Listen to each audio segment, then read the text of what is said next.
galera, estamos aqui com mais um Foi Demais da Uniguaçu e hoje um assunto importantíssimo para você que quer decidir a tua carreira. Iremos falar sobre os pontos negativos, os pontos positivos de ser um advogado. Estamos aqui com o nosso professor Wilson, com a nossa professora Alessandra e a nossa professora também, Morena.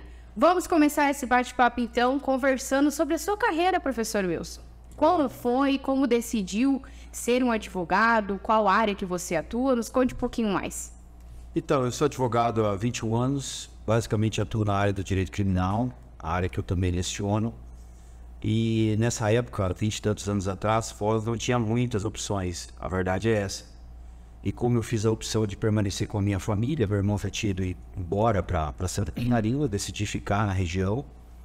E aí, dentro desse universo de possibilidades, o direito foi o que se mostrou mais apto para mim naquele momento. Enfim, foi o direito que me despertou mais a atenção. Então, eu fiz o vestibular, passei. Na época eu cheguei a fazer um vestibular para outra área, não deu certo. Então, eu comecei a cursar a faculdade de Direito. Nós tínhamos, na época, somente uma faculdade em Foz, somente uma possibilidade de fazer esse curso lá. E eu agarrei isso com todas as forças que eu tinha na época, consegui concluir o curso. Tive a felicidade de, no meio do curso, conhecer um promotor de justiça que, para mim, foi o meu mentor profissional, já falecido, o Dr. Cândido Furtado Maia Neto. Toda vez que eu falo disso, eu gosto de fazer uma homenagem para ele, porque ele realmente foi meu grande mentor, meu professor, me ensinou o processo penal de uma forma que na faculdade não se aprende. E aí tudo foi se voltando para o exercício de uma carreira voltada ao direito criminal, que é onde eu estou até hoje, né? Já são 21 anos que eu trabalho com isso, leciono nessa disciplina e que eu realmente estou muito feliz com aquilo que eu faço.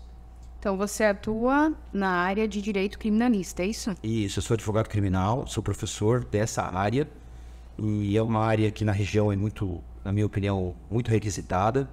Inclusive, já fazendo aqui um merchanzinho, estou abrindo escritório aqui em São Miguel do Iguaçu também, já vislumbrando um mercado aqui, uma possibilidade, uma carência na região de um profissional especializado na área do direito criminal. E a gente vem trabalhando aí com força, com bastante assiduidade, muito feliz realmente com a carreira de advogado criminal. E o que realmente um profissional dessa área ele faz? Como ele atua?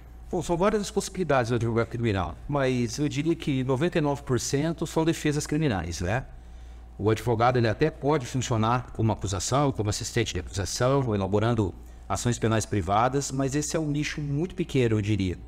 A grande parte da nossa atuação se restringe a questões mais voltadas à defesa. Significa que o cidadão ele é acusado pelo Ministério Público Estadual ou Federal, ele tem a demanda por contratar uma defesa, né, e opta por um profissional dessa área para estar acompanhando ele na fase de inquérito policial, que é a fase de investigação, de apuração, conduzida pelo delegado de polícia. Se esse inquérito evolui com indício de autoria e materialidade, ele se torna um processo através da intervenção do Ministério Público, e aí se inicia uma fase diferente, que é a fase processual. E também tem o Tribunal do Júri, que eu diria que é a estrela, né, do direito penal. Eu adoro o Tribunal do Júri, gosto realmente de ir lá, de ir no plenário, de fazer essa defesa oral. É onde o advogado realmente, na minha opinião, o advogado criminal ele se mostra, porque o Tribunal do Júri ele exige muitas coisas do advogado criminal. Só sabe isso quem vai no plenário, que sente essa responsabilidade de estar ali defendendo o cidadão, de estar ali se expondo para a sociedade, para a comunidade. Então, realmente, dentro disso tudo que eu narrei aqui, o Tribunal do Júri é um procedimento destacado e é um procedimento que eu estou cada vez mais apaixonado. Você foi por essa área, então, porque você aconteceu no caminho da tua graduação, conhecer esse professor que você citou no início, e você começou a sentir mais atraído por essa área. Foi assim, então, que você decidiu que queria seguir a área criminalística. Esse professor, que é promotor de justiça, que foi um mentor para mim. Muitas coisas ele me disse que eu aproveito e eu passo para os meus alunos até hoje. Uma delas foi que ele me disse, eu me lembro como se fosse hoje, ele falou: Wilson, no início da carreira muitas coisas vão aparecer, mas procura se especializar, que com a especialização o tempo vai te dar a resposta que você quer. E eu fui seguindo os conselhos dele. Aliás, eu me tornei professor por dica dele. Ele me levava para as palestras que ele fazia na época. Ele também era professor. Então eu acabei acompanhando ele me incluiu como monitor de uma turma de especialização, e assim eu comecei a aprimorar o meu currículo, me tornei especialista, na sequência fui para o mestrado, e tudo isso tinha o dedo dele. Então ele funcionou como um verdadeiro professor, orientador, um mentor, uma pessoa que realmente, se eu cheguei até aqui, foi porque eu tive o apoio de um profissional, porque eu não tinha ninguém, né? Na minha família tinha comerciantes, que eram os meus pais, e o meu irmão que é engenheiro mecânico. E engenheiro e advogado normalmente não tem uma relação muito boa, né? São lógicas muito diferentes. Então eu tinha ele a quem recorrer, e graças a Deus foi um grande professor, um grande mestre. Tá aí a importância de um professor, né, na vida da gente, né? Alessandro, e você, nos conte um pouquinho mais sobre a sua carreira, como você decidiu escolher esse curso, você saiu do ensino médio, já sabia o que queria fazer, como que foi essa experiência para você? Olha só, eu realizei um teste vocacional quando estava no 3º ano do ensino médio, e o resultado desse teste vocacional foi, em primeiro lugar, advogada, em segundo lugar, professora, e em terceiro, jornalista. Então, veja só que a comunicação, ela estava ali nas 3 escolhas, né? Então, escolhi o direito, cursei. Já no início, no 2º período de faculdade, eu conheci o direito previdenciário, o INSS, que é o órgão federal que concede benefícios. Para que você solicite benefícios para outra pessoa, você não precisa ser advogado. Basta que você já tenha 18 anos, tenha maioridade e tenha conhecimento. Então, quando eu me deparei com essa situação, eu vi ali a possibilidade de já desenvolver uma atividade remunerada ao longo da graduação. Foi aí que eu passei a fazer parte de um escritório de advocacia, mas que também solicitava benefícios administrativamente. Então, eu passei toda a faculdade já trabalhando com processos administrativos previdenciários, que são, como eu disse, processos que visam a concessão de um benefício pelo INSS. Me formei e, na sequência, já tinha aí a segunda profissão do teste vocacional para exercer, que era a de professora, de docente. Então, trilhei o caminho das pós-graduações, da especialização em Direito Previdenciário, na sequência o mestrado, e já estou lecionando aí há 5 anos em uma instituição de Foz do Iguaçu e também aqui agora na Uniguaçu. Então, hoje exerço aí a função de advogada previdenciarista, então sempre atuei com exclusividade nessa área, professora de Direito Previdenciário, e a terceira profissão, não menos importante, a de jornalista, a gente desenvolve através da produção de conteúdo informativo para as redes sociais, levando informação previdenciária para aquelas pessoas que tanto carecem dessa informação, né?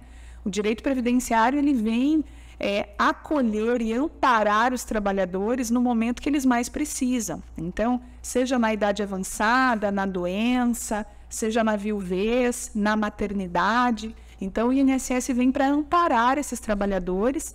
Então, eu sempre digo que a advocacia previdenciária, ela tem uma função social muito importante na vida das pessoas. Ela, de fato, sem exageros, ela transforma vidas. Então, muitas vezes, famílias que estão em uma situação de baixa renda, que estão em uma situação de incapacidade para o trabalho, quando elas obtêm a concessão de um benefício, elas têm a vida transformada, de fato. Por isso que eu sou apaixonada pela área previdenciária, tenho muito orgulho de atuar nessa área e de ensinar essa área para os alunos e, principalmente, incentivando eles a realizarem esse trabalho em processos administrativos, como eu fazia enquanto era estudante de Direito.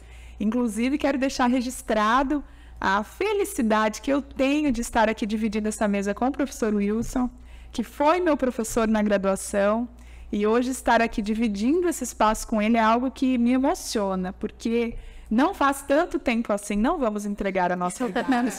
Não é mesmo? Por favor, por gentileza. Porém, o tempo passa e a gente sempre tem as lembranças dos professores que nos ajudaram, que nos incentivaram a seguir a carreira da advocacia e também nos trouxeram a motivação para também sermos professores, não é mesmo? Então, às vezes, olhando com brilho nos olhos a atuação do professor que está ali na sua frente, que faz com que você também queira ser professor um dia. Então, a minha carreira ela foi uma carreira trilhada com muito esforço, com muita dedicação, mas também com muito brilho nos olhos. Eu acho que essa é a grande diferença. Também o fato de sempre ter trabalhado em uma área específica, sempre ter me apresentado para as pessoas como especialista em direito previdenciário. E isso, muitas vezes, o recém-formado, ele tem um receio, né? Ele tem, às vezes, um âmbito de atender todas as demandas que chegam até ele, porque ele precisa ter essa remuneração dos honorários, porque ele precisa ter os seus primeiros clientes.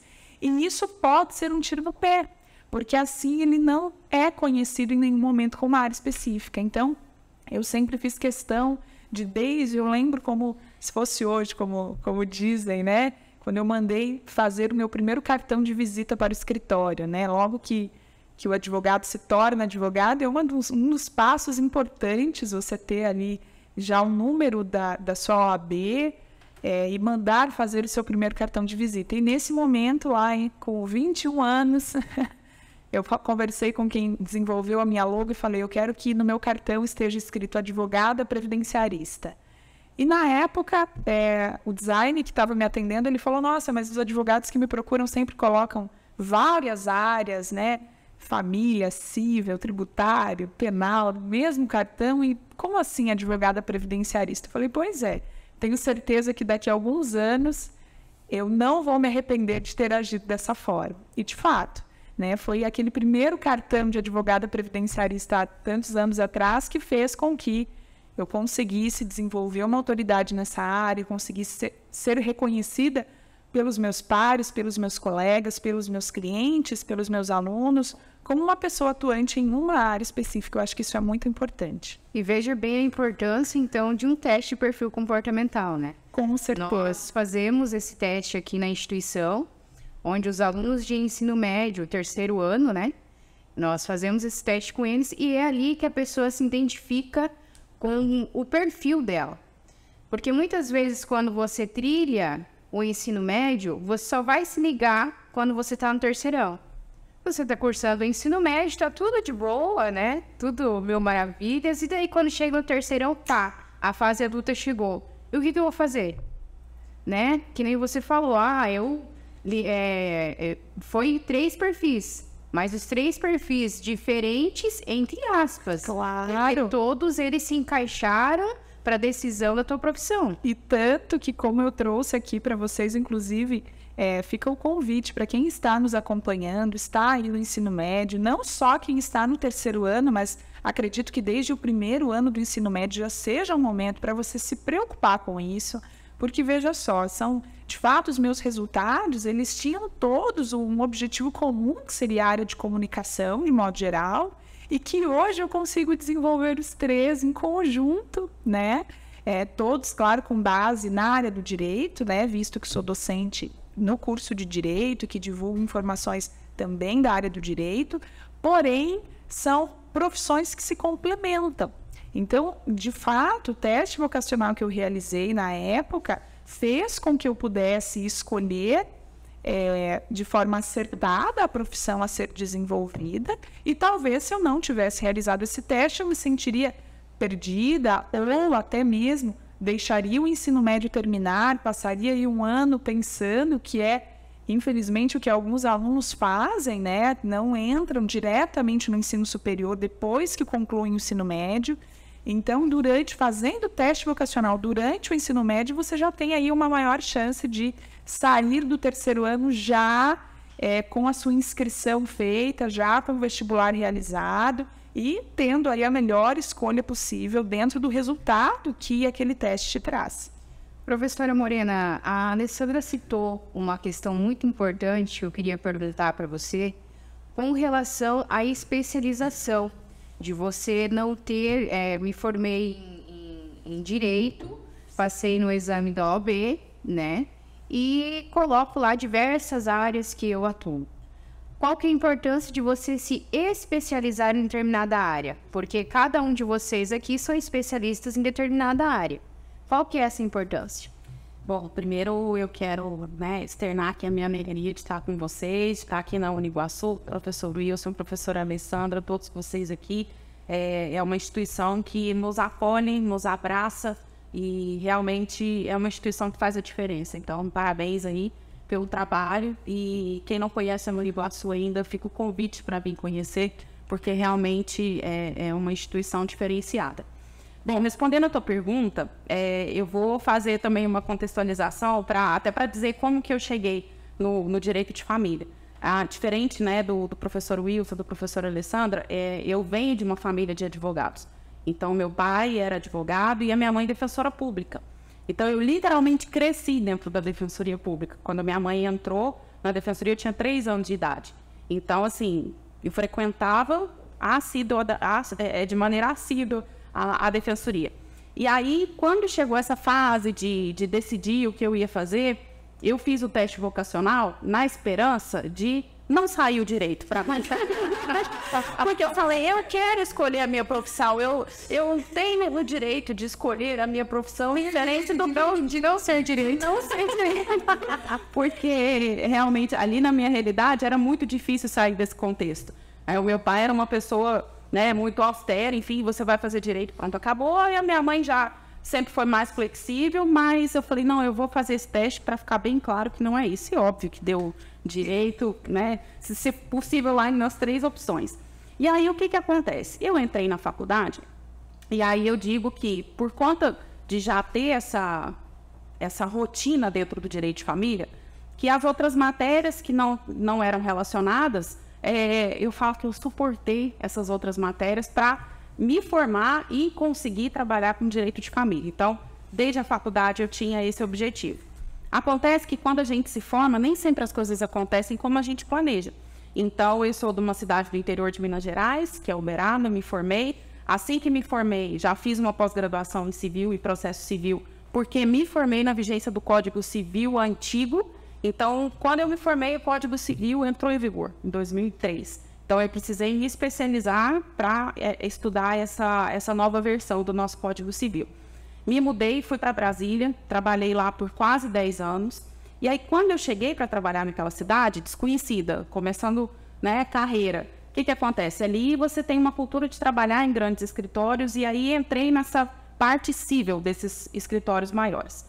Em 2007, eu consegui realizar o meu sonho, que era, além de trabalhar com direito de família, também ser professora.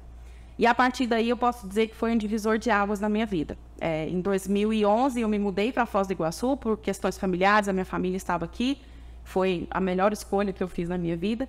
E aí aqui eu realmente sedimentei essa minha escolha de trabalhar exclusivamente com direito de família. E eu posso dizer que é fundamental a gente escolher essa área para que a gente possa se especializar, para que a gente possa trabalhar de fato com excelência, para que a gente possa entregar o nosso melhor. Então, quando você escolhe uma área de atuação, você estuda porque você gosta, você estuda para dar o seu melhor para as pessoas, você não estuda mais por obrigação. Então, uma frase que eu quero deixar, né? Ser feliz na profissão não é utopia, é uma possibilidade. Depende de nós escolhermos aquilo que a gente tem afinidade. Também não adianta forçar. Então, se eu não gosto, por exemplo, do direito do trabalho, não vou, digamos, forçar uma barra para que eu comece a gostar porque é uma área mais rentável. Estou aqui jogando um exemplo aleatório. Então, essa questão de rentabilidade, essa questão de público, o que tem mais demanda, é muito relativo. A partir do momento que você escolhe fazer o que você gosta, que você se especializa nisso, você passa a ser uma referência. Então, é fundamental. É fundamental a gente se especializar. Show. Professor, explica um pouquinho para nós como funciona a questão da prova AOB. Bom, a prova da OAB é a prova realizada após a conclusão do curso e é a prova que habilita o bacharel em Direito a exercer a advocacia. Então, diferentemente de outros cursos, onde já na colação de grau, né, na cerimônia de você está apto a exercer a profissão, no caso do Direito, não. O Direito, o aluno ele precisa concluir toda a grade curricular, precisa apresentar o TCC, concluir isso, fechar a etapa acadêmica e aí partir para essa prova, que é dividida em 2 etapas. Tendo o resultado positivo nessa prova, é que ele efetivamente estará apto a exercer a advocacia. Então, eu diria que é um desafio a mais que o estudante de Direito tem, mas eu particularmente acho um desafio justo. O profissional de Direito ele mexe com coisas muito importantes, tem que se verificar a aptidão técnica desse profissional, sim, para que ele possa ingressar com uma certa segurança, né, no mercado de trabalho, propiciando para a pessoa que ele vai representar, que muitas vezes não tem condição de avaliar isso, uma defesa técnica razoável, mínima, para que essa pessoa tenha efetivamente acesso àquilo que ela merece. E como se preparar para essa prova, Alessandra? Você já fez, já passou por essa prova? Como que foi para você? Sim, sim. Todos os advogados, eles são obrigados a terem passado por essa prova, terem sido aprovados, e ela passa a ser possível para o estudante a partir do 9º período de graduação. Então, o que eu fiz, e recomendo que inclusive os acadêmicos façam, que eu acredito que seja a decisão mais acertada, é já realizar essa prova nesse momento. Então, eu realizei o exame de ordem enquanto estava no 9º período de graduação. Tive a graça, depois de muito estudo, de já ser aprovada no primeiro exame que prestei. Inclusive, escolhi na época como segunda fase, porque é importante comentar também que nós temos 2 fases nessa prova, viu? A primeira com questões de múltipla escolha e a segunda que é uma fase prática, onde o acadêmico precisa produzir uma peça na área que ele escolhe. Então, aqui já se apresenta esse momento de escolha da área de afinidade, como a professora Morena comentou. E, na época, escolhi Direito do Trabalho, porque não se tem ainda a possibilidade de previdenciário na segunda fase do exame de ordem. E, como eu disse, depois de, sim, muito estudo, não vamos negar que, de fato, é uma prova que exige, sim, o esforço do acadêmico. E, nesse momento, faço questão de comentar que aqui na nossa instituição nós temos a realização do simulado para os nossos alunos, né? Então, é um diferencial da Uniguaçu, porque ela se preocupa em já começar a preparação desse acadêmico ainda lá nos períodos iniciais. Então, todos os acadêmicos, desde o primeiro período, eles já podem realizar o simulado. É um momento para que ele já conheça a prova, como a prova se desenvolve, tenha noção também do tempo que ele demora para responder essas perguntas, porque também isso envolve um cansaço físico, um cansaço psicológico. Então, nós estamos a todo semestre treinando os nossos alunos para chegar nesse momento da realização do exame de ordem com tranquilidade. Então, nós acreditamos que provavelmente muitos dos nossos acadêmicos já vão colar grau, estando aprovados no exame de ordem, e isso traz uma grande tranquilidade, como aconteceu no meu caso. Então, eu colei grau já estando aprovada no exame. Isso já me habilitou a iniciar o ano seguinte já com a advocacia, já tendo a tão sonhada carteirinha vermelha, né, que os acadêmicos tanto sonham. E é possível sim ter a aprovação, inclusive, como eu falei, antes de colar grau. E aqui na Uniguaçu nós temos esse grande diferencial de treinar os nossos alunos todos os semestres para que essa aprovação aconteça, e ela vai acontecer, sem sombra de dúvida. E essa prova, professora, ela é voltada para, por exemplo, eu escolhi uma determinada área, a prova é voltada para determinada área, ou ela é uma prova de conhecimento geral do direito? Não, a primeira etapa é uma prova de conhecimento geral. Como a professora Alessandra estava me falando. Aí você vai fazer questões que envolvem todas as disciplinas que você teve no curso. Uma vez aprovado nessa primeira etapa, aí você passa para a segunda etapa, que é uma peça processual, uma peça prática de advogado. Essa peça é que ela é direcionada de acordo com a disciplina do direito que você optou. Então, por exemplo, eu vou fazer a prova de direito penal. Vai cair uma peça processual prática da área de direito penal na segunda etapa. Então, o aluno tem a possibilidade de escolher em qual área do direito a segunda etapa da OAB vai ser realizada. Então, essa é a hora da escolha. Essa é a hora da escolha. Já quando ele faz ali a inscrição, ele tem que dizer em qual. E eu, obviamente, oriento eles a fazerem a prova de penal, né? Porque, sem dúvida nenhuma, uma grande escolha sempre foi. Na verdade, há controvérsias. A gente sabe que civil é melhor do que penal, mas tudo bem. Mas um esclarecimento que é importante que a gente faça não significa dizer que o aluno que escolheu, por exemplo, penal, não possa depois advogar em civil. Então, ele vai escolheu ali o direito penal porque o professor Wilson está ali na sala de aula com ele, enfim, mas aí depois ele fala, não, olha... Então, eu gostei, né, mais da área civil, mesmo tendo feito a segunda fase em penal, posso atuar em civil? Sim. Então, é a afinidade que ele escolhe no momento de fazer a prova, mas ele não fica vinculado, a carreira não fica vinculada a essa matéria. Mas, fazendo aqui esse parênteses, com certeza civil é melhor do que penal. Professora, falando muito ainda voltado sobre a carreira do profissional. Se eu sou uma aluna que quero estudar, por exemplo, para concursos, o que a área de direito vai me ajudar? Nós temos vários concursos públicos em que o direito ter, né, a diploma em direito, ser bacharel em direito é pré-requisito. Então, já é, digamos, um curso que vai te abrir muitas portas. Então, ele te abre portas aí para advocacia privada, para advocacia pública, para carreiras públicas em geral. Fora isso, digamos que a pessoa vá prestar um concurso e que o direito não é pré-requisito. Mas se ela fez direito, com certeza ela vai criar o hábito de estudar, vai criar o hábito de ler, vai criar esse hábito, digamos, como uma rotina ali de introjetar esses estudos na vida dela e com certeza o curso de direito vai ajudar de modo geral. Até porque a gente sabe que o direito nos traz aí matérias que são intimamente ligadas à nossa vida. Então, como a professora Alessandra mencionou, a questão do direito previdenciário. Quem é que um dia não vai precisar se aposentar? A questão do direito de família, em qual momento aí a gente não vai precisar, por exemplo, escolher um regime de bens, vai passar ali alguma dificuldade dentro do âmbito familiar. A questão do direito penal, às vezes você, né, só se envolve ali com direito penal a pessoa que praticou um crime. Não, às vezes você está ali envolvido numa situação de trânsito, enfim, que vai te trazer essa consequência. Então, o curso de direito, ele é altamente, digamos, eficaz ali para você lidar com muitas frentes na vida prática e na vida profissional. Então, o acadêmico que escolheu o direito, ele vai ter a possibilidade de ter muitas portas abertas. Me contem das dificuldades da carreira.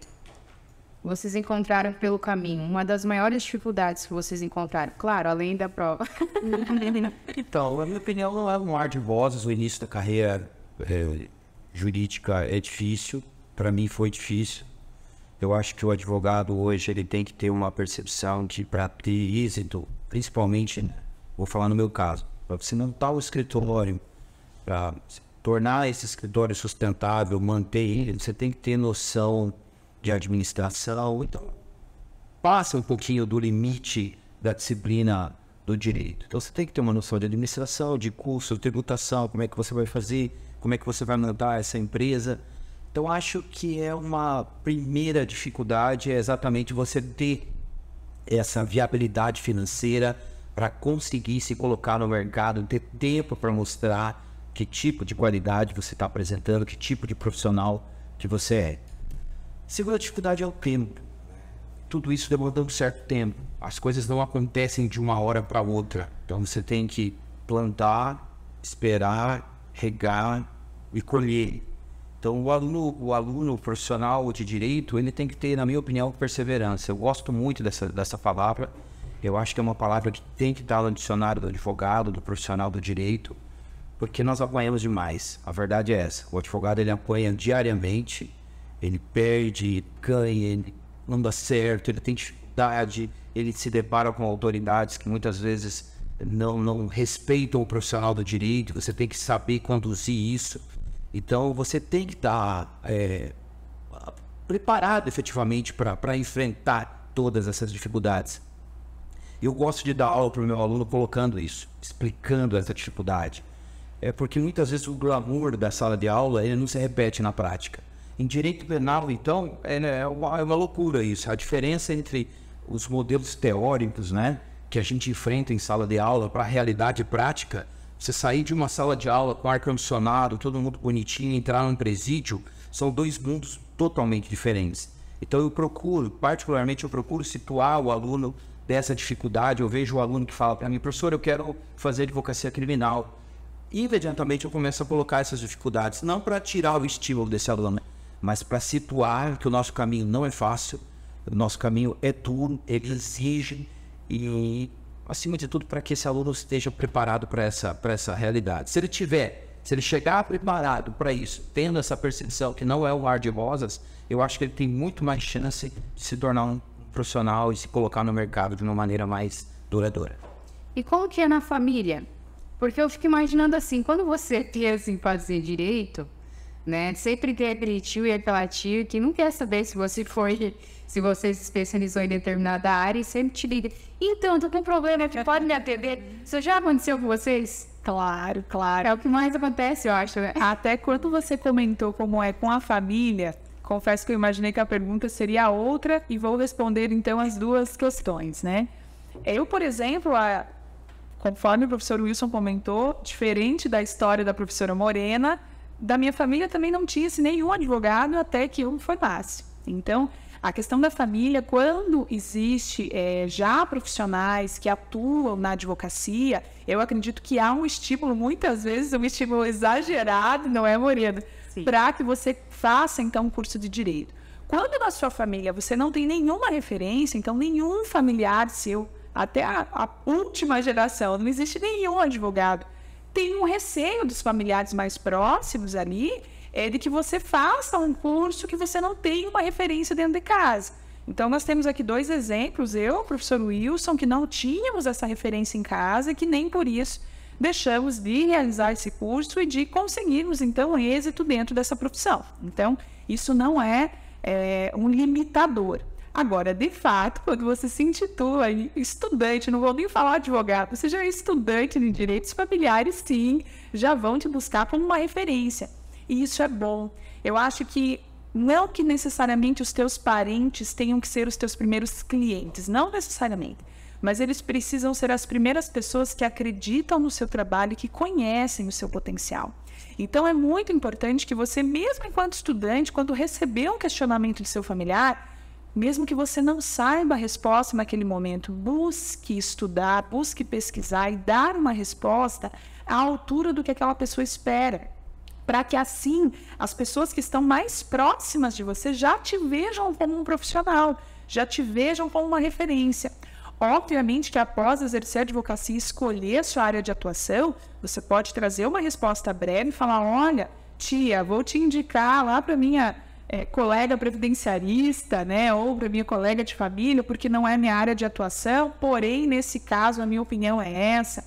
Então, é muito importante a gente levar com atenção, levar a sério as perguntas que são feitas nesse ambiente familiar, porque ali serão os teus primeiros divulgadores, os teus primeiros clientes, talvez, ou pessoas que, ao menos, já te reconhecem como um profissional. Isso é muito importante. Professora Morena, teve algum caso, por exemplo, você pegou e que você chegou a um ponto assim que você disse: não, essa profissão não é para mim? Olha, tá aí, né, um dos desafios da profissão, que é o que o professor Wilson trouxe, digamos, daqueles empecilhos que a gente encontra no meio do caminho. Às vezes, realmente, tem ali autoridades que não vão respeitar a figura do advogado especificamente, e a gente precisa se impor, a gente precisa entender como funciona a lei, o procedimento, para que você faça valer o direito dos seus clientes. Agora, essa pergunta é muito oportuna, porque esses dias ontem me perguntaram: como você aguenta trabalhar com direito de família? E aí eu respondi: não, mas eu não aguento trabalhar com direito de família. Eu gosto de trabalhar com direito de família.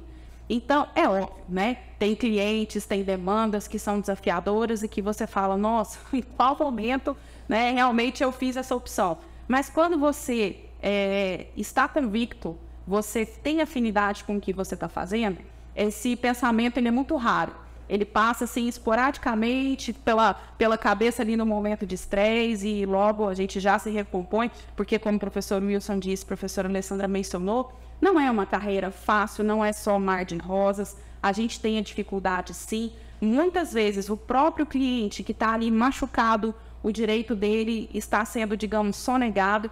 Às vezes, por mais que ele confie em você, quando ele tem uma resposta negativa, ele pode: poxa, mas doutor, peraí, o meu direito não é líquido e certo.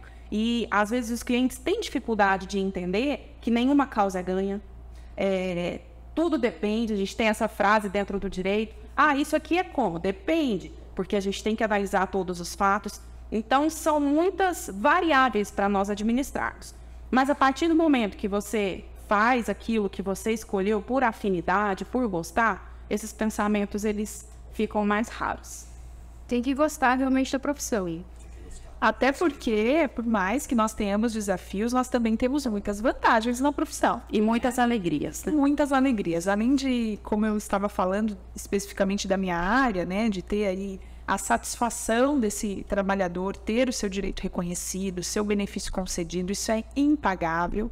também nós temos vantagens em relação, por exemplo, à maleabilidade de horários, né? O advogado, ele tem a possibilidade de fazer o seu próprio horário. É claro que muitas vezes a carga de trabalho que o profissional liberal e que o autônomo tem é até muito maior do que dos empregados, né? Nós acabamos trabalhando mais porque muitas vezes o trabalho vai com a gente para casa, volta com a gente para o escritório.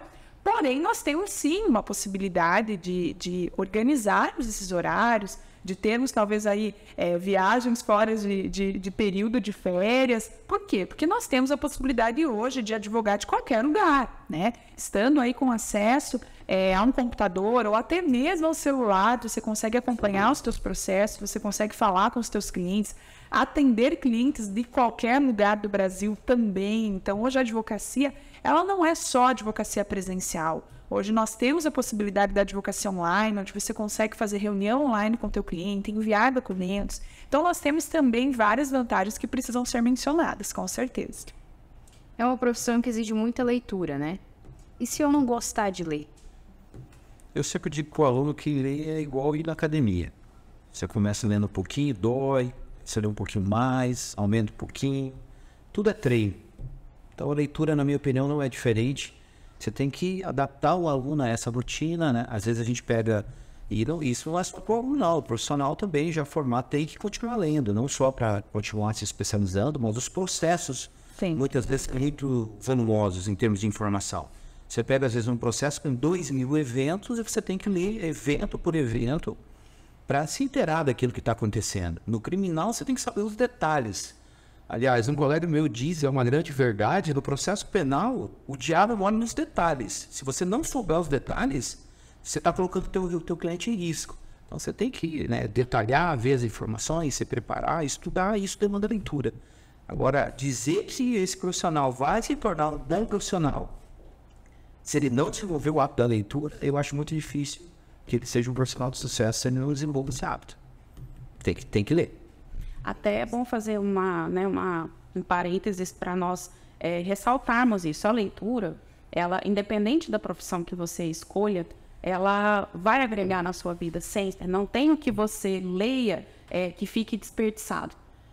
Como o professor Wilson disse, é isso. Às vezes eu não tenho o hábito da leitura, mas hoje eu vou ler uma página, amanhã vou ler 2, 3, e aí a gente vai introjetando esse hábito da leitura. Então, para a carreira jurídica é fundamental, não tem como. A pessoa realmente, ela não consegue, digamos, se desenvolver e prestar o seu trabalho se não desenvolver esse hábito da leitura. Mas como um todo, para quem está nos assistindo aqui, está em dúvida ainda se faço direito, se faço outro curso, enfim, a leitura, ela sempre vai agregar na sua vida, sempre. Então, nunca é um momento desperdiçado, é um momento que a gente precisa valorizar. E o interessante é como incentivo à leitura, nós temos aqui na instituição o nosso clube da leitura, né? Que reúne os alunos, que sugere obras para esses alunos e que, inclusive, os professores acompanham essa leitura mensalmente, fazem reuniões, discutem aquele texto. Então, isso acaba sendo uma forma da instituição incentivar os alunos a realizarem a leitura de textos que não são técnicos, obrigatoriamente. Porque no direito nós vamos enfrentar, claro, textos técnicos, né? Como o professor muito bem comentou, ou o próprio texto do processo, as informações do processo, ou a leitura das doutrinas, né? A leitura aí do Vademecum. Então, é necessário dentro do curso, que basicamente é um livro que reúne toda a legislação necessária durante o curso de Direito. Então, você também desenvolver o hábito da leitura com textos que não sejam técnicos é importante, porque assim você vai adquirindo esse hábito aos poucos e quando você se deparar com uma leitura mais técnica, ela passa a ser mais fácil de se realizar. A questão da memorização, por exemplo, dos artigos. Eu fico abismada quando se trata de artigos que falam, o artigo tal, fala isso, isso, isso. São muitos artigos, né? Como que vocês fazem? Acredito que está um pouco relacionado com a especialidade. Quando você é especialista numa área, você tem contato frequente com aquilo. Eu, por exemplo, Código Penal. Falar o artigo, provavelmente eu vou saber qual é o crime, né? 721, homicídio, 57, roubo, 55, furto, 171, estelionato e por aí vai. Professora Morena, se você falar da legislação da área do direito de família, ela vai ter esse conhecimento. Então, o profissional que está em constante contato com aquela matéria, ele está lendo direto. E automaticamente você vai memorizando aquilo que é mais mais presente, mais constante, é natural. Todo profissional de direito tem essa característica. A importância, então, também de você seguir um determinado... Exato, até porque durante a graduação, os alunos eles não precisam necessariamente decorar os artigos. Então, é importante a gente mencionar que ele vai desenvolver a disciplina, que sim, ele vai passar por avaliações periódicas, porém, não necessariamente ele precisa decorar os artigos. Então, o decorar o artigo, ele vai ser mais necessário ou até comum, como o professor comentou, quando nós estamos já advogando em uma área específica, porque você acaba se deparando com aquele texto de lei frequentemente. Então, claro que um advogado especialista em uma área específica, ele vai falar sobre os artigos ou sobre termos técnicos com facilidade, porque ele está trabalhando com isso diariamente. Então, o aluno ele não precisa ter essa preocupação de que terá que decorar inúmeros artigos, porque não é assim que funciona. Interessante, porque quando o aluno ele vem do ensino médio, nós encaminhamos ele para a biblioteca setorial, por exemplo, que nós temos aqui na instituição, que é a biblioteca setorial de direito, que é separada das demais graduações, ele olha aqueles livros, né? Eles falam bem assim... Gente, mas tem que ler tudo isso? Sério, dá pra pular umas páginas? Como que acontece? E esses artigos que eles falam na televisão? No artigo tal, fala tal coisa. Como é que eu vou memorizar isso? Então, a importância de você se especializar em determinada área. Porque, claro, você vai conseguir ter mais afinidade com a tua área e vai conseguir memorizar melhor os artigos. Vai ter um detalhe também. Às vezes, determinadas teorias, você explica a teoria sem sequer adentrar na legislação. Mas o próprio modelo teórico, ele te conduz de maneira intuitiva ao que está no texto da lei. Então, se o aluno compreendeu a teoria, quando ele lê o dispositivo, ele vai perceber que aquilo faz parte de uma lógica, de uma coerência. Com o tempo, você vai construindo isso, né? Então, o texto da Constituição, o princípio da isonomia, o aluno já sabe que homens e mulheres são iguais em direitos e obrigações. Ele não precisa ir lá e decorar o inciso 1º do artigo 5º, porque você já ensinou a isonomia para ele. Então, muitas vezes você ensina o dispositivo sem ler o dispositivo. E quando ele chega no dispositivo, ele já conhece a teoria e se torna tudo muito mais fácil. Show! E o que vocês diriam hoje para um aluno que está saindo do ensino médio e ele está em dúvida em fazer direito e outra graduação? Eu diria para ele vir fazer direito. Verdadeiramente, vou dizer no meu caso. Direito foi uma mãe para mim. Eu não tenho como agradecer o que o direito me propiciou na minha vida. Verdadeiramente, sim. São 21 anos de uma atuação ferrenha, dura, mas extremamente feliz, né? A gente conversava aqui antes. Dizer, né, felicidade é uma expressão talvez muito pessoal, muito, né, particular de cada um. Mas felicidade para mim se você voltasse atrás, você faria de novo o que você fez? Se a resposta para essa pergunta for positiva, você é uma pessoa feliz. E eu voltaria 21 anos atrás hoje e faria vestibular de 21, não, né? 21 que eu sou advogado, sou 26. Eu voltaria 26 anos e faria um vestibular de direito de novo. Então, você que está aí assistindo a gente, venha fazer que você não vai se arrepender. Fez vestibular com 19?